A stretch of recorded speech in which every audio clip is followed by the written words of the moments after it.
You know that feeling when you're just walking down the street, completely normal, just minding your own business, and then you suddenly realize someone is watching you? Oh, yeah, like a group of people sitting at a cafe or something. Right. You're walking past this cafe, and in a split second, you just completely forget how to walk normally. Your conscious mind just suddenly hijacks the controls. You start overthinking the mechanics of every single step. You're, shifting your weight awkwardly, wondering where your center of gravity is even supposed to be. Suddenly, you don't know what to do with your arms. Your gait feels entirely robotic. You're actively thinking like, wait, do my knees usually bend this much? Is my stride always this long? Exactly. The moment you become highly conscious of an action you normally execute without a second thought, your brain just jams up. I mean, it's a total systems failure. Yeah, it's the classic interference of the conscious mind, trying to micromanage an automated, unconscious process. The brain's procedural memory, which is the part that knows how to walk, gets interrupted by the declarative memory. The part that tries to explicitly state how to walk. Right. And the result is, well, incredibly uncomfortable. That systems failure, that sudden paralyzing disconnect between knowing what you're supposed to do and actually being able to execute it in the moment, that is exactly what we're unpacking for you today. So, welcome to the deep dive. Glad to be here. Today, we're looking at a 10-minute language learning module from a show called the DFY Channel. It's hosted by two characters named Angela and Jack.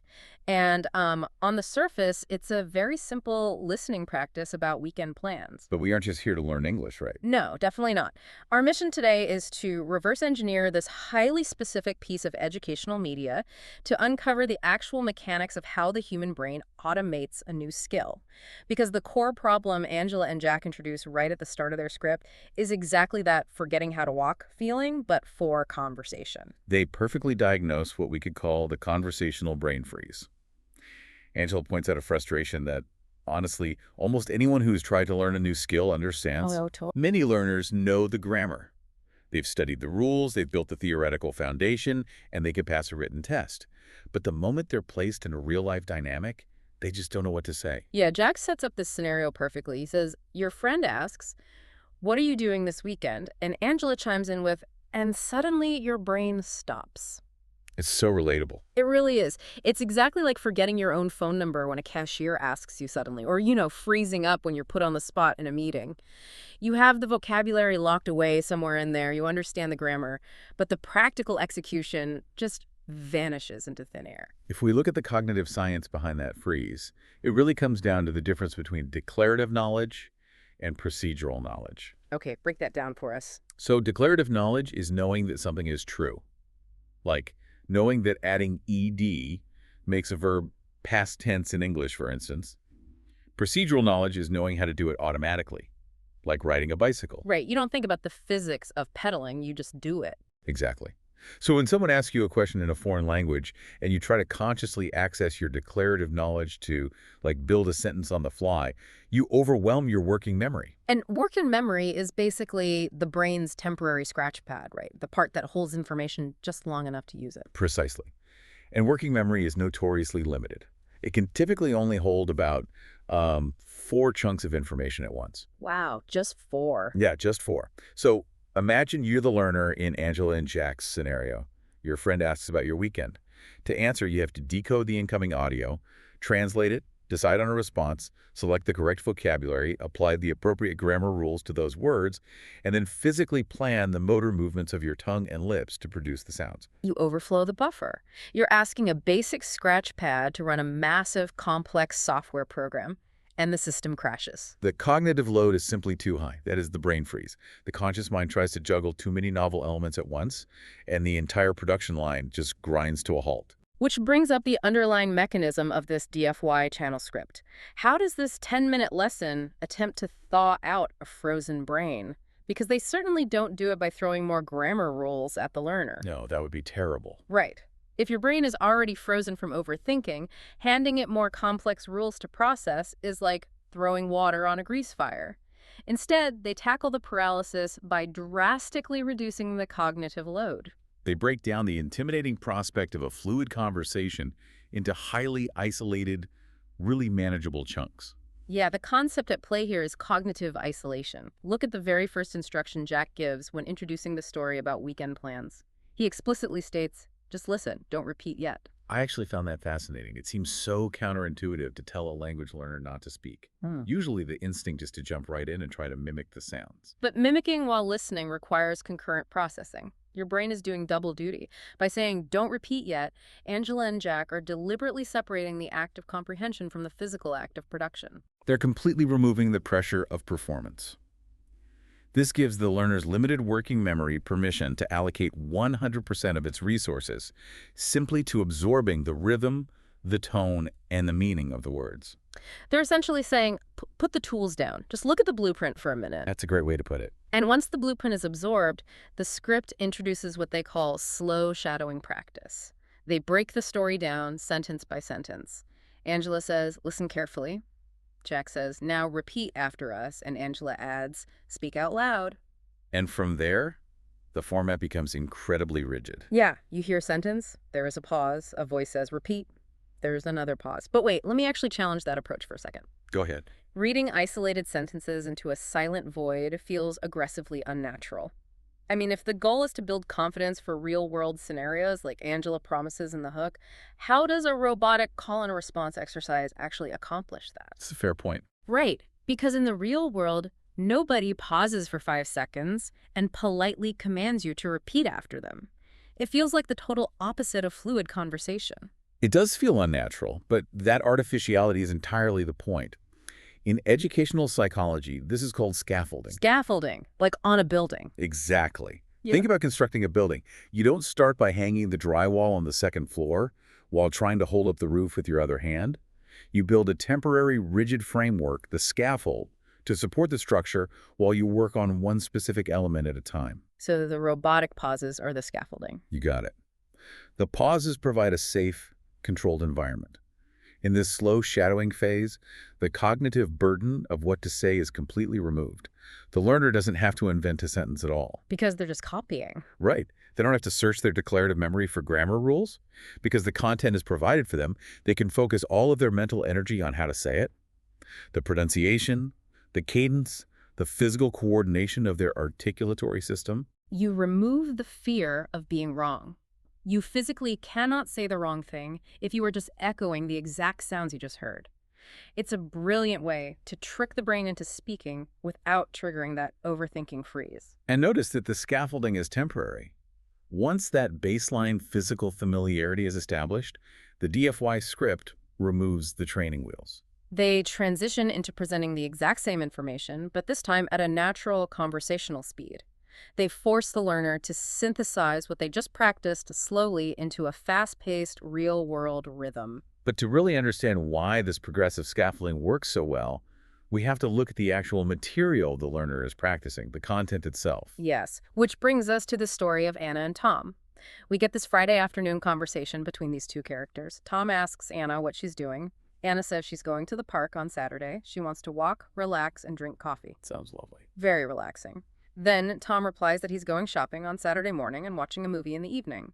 Anna asks about his Sunday, and Tom says he's visiting his parents. It's a very deliberate narrative choice. Deliberate, but honestly, aggressively boring. I mean, it is hilariously ordinary. Walking in a park, drinking coffee, shopping, watching a movie, visiting parents. It's not exactly an action thriller. Not at all. When I first read the source material, my immediate thought was, why not make the story engaging?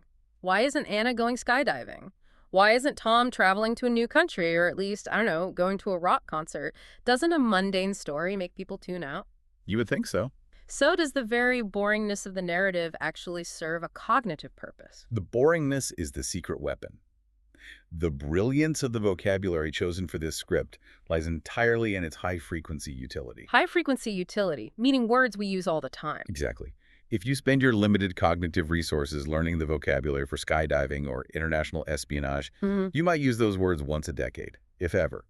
But the actions described in the DFY script, running errands, drinking coffee, seeing family, these are the universal building blocks of small talk. They're the things you actually talk about on a Friday afternoon by the water cooler. More importantly, it targets the specific type of language that we use on autopilot. But the utility goes much deeper than just the verbs and nouns. Look closely at the conversational bridges built into this mundane exchange. Oh, right. After Anna shares her plan to go to the park, Tom doesn't just immediately list his own schedule. No, he responds with, "That sounds nice." And later, Anna uses the transition, "What about Sunday?" before concluding the whole exchange with, "That sounds like a great weekend." In linguistics, this is called conversational pragmatics, right? Yes, it's the social glue that holds dialogue together. The script isn't just teaching a learner how to transmit data about their schedule. It's actively equipping them with the positive reinforcements necessary to be an active participant in a human interaction. It teaches the mechanics of keeping a conversation alive. Because if someone asks you what you're doing and you just say, I am going to the park, and then stare at them in silence. That's an interrogation. Exactly. It's an interrogation, not a conversation. You need that social glue. You need the what about you to toss the conversational ball back across the net. Without those functional bridges, the interaction dies. And the resulting awkward silence is exactly what triggers the anxiety that leads to the brain freeze. By practicing these mundane phrases, the learner is mastering the rhythm of social expectation.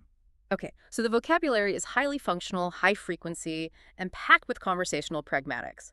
But how does the script ensure this actually sticks? Understanding the logic of that sounds nice is one thing. Being able to effortlessly deploy it when a colleague surprises you in the hallway is another. Which brings us to the ultimate thesis of the DFY channel script, the mechanism that actually forces the brain to automate the skill. Let me guess. It comes down to relentless repetition. Heavy, unyielding repetition. In that shadowing technique section we discussed, they break the dialogue down into exactly 8 sentences, sentences 1 through 8. And the pacing is strict over those 8 different conversational beats. You hear the prompt, you pause, you repeat, you pause. But Angela takes it a step further. After the fast conversation section, she explicitly states their core philosophy. She tells the learner that if they didn't understand the fast dialogue, they need to watch the video again. And she says, verbatim, repetition is the secret to learning English. That statement is the anchor of their entire methodology. They are fundamentally rejecting the idea that language acquisition is an intellectual exercise in grammar analysis. Instead, they're treating it as a process of sheer exposure and physical replication. It transforms language learning from an academic subject into a literal physical workout.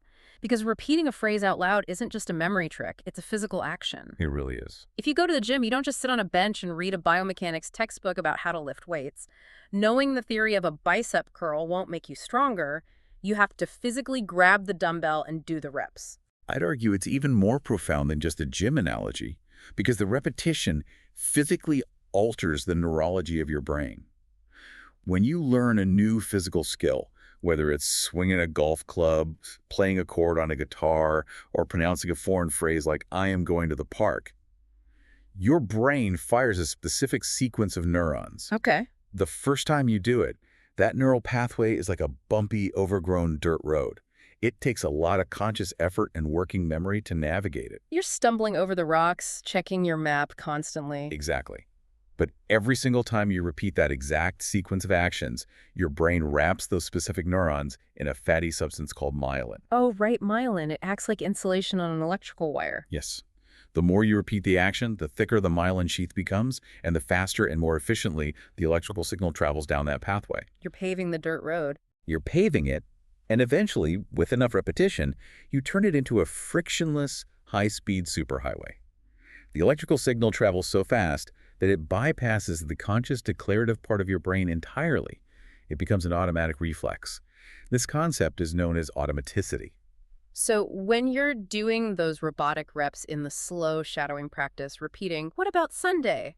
Over and over again into the void, you are literally thickening the myelin sheath in your brain. You are building the physical neural architecture. So that when someone finally asks you about your weekend in real life, you don't have to consciously think, okay, find the subject, access the present continuous tense, locate the preposition. Your mouth just physically knows how to produce the phrase because it has traveled that well-paved superhighway 100 times before. You successfully bypass the part of the brain that freezes. Bypassing the freeze through neurological automation. And the DFY script drives this concept home with its final challenge in the outro. They don't just congratulate the learner and end the video.